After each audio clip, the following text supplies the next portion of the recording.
plaisir et l'épanouissement sexuel font partie des préoccupations du couple et les exigences évoluent dans ce domaine. Les attentes de chacun restent toutefois personnelles et différentes. C'est pourquoi il est primordial d'apprendre d'abord à bien se connaître, puis d'aller à la rencontre de l'être aimé par l'écoute et le dialogue.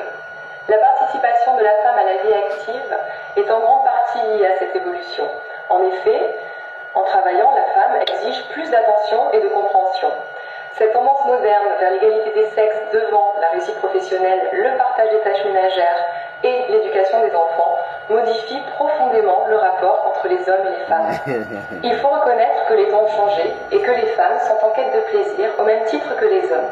Elles revendiquent même un droit au plaisir sexuel.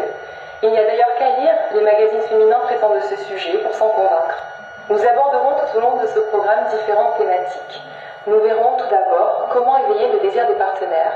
Nous parlerons ensuite des préliminaires.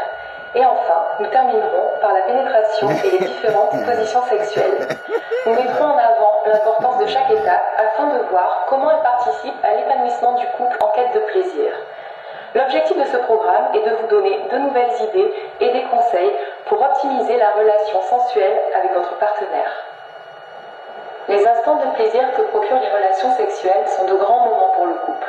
En cherchant à les faire grandir encore et toujours, vous ferez grandir votre union. Du point de vue sexuel, les différences physiques et mentales entre l'homme et la femme sont très grandes. Les hommes ont plutôt tendance à libérer leur tension physique, alors que le développement émotionnel des femmes est nettement plus prononcé. Leur conditionnement affectif est axé en priorité sur la recherche de tendresse et de sensibilité. Il ne faut également pas négliger l'intérêt porté au niveau sensoriel. Les odeurs, le regard jouent un grand rôle. Voyons ensemble comment créer des conditions favorables à une rencontre sensuelle.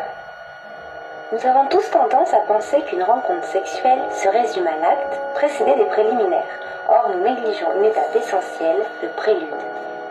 Nous appelons le prélude la mise en condition mentale et physique afin que votre partenaire soit dans les meilleures dispositions pour une relation sexuelle épanouie. Ce prélude peut se décliner en 2 étapes.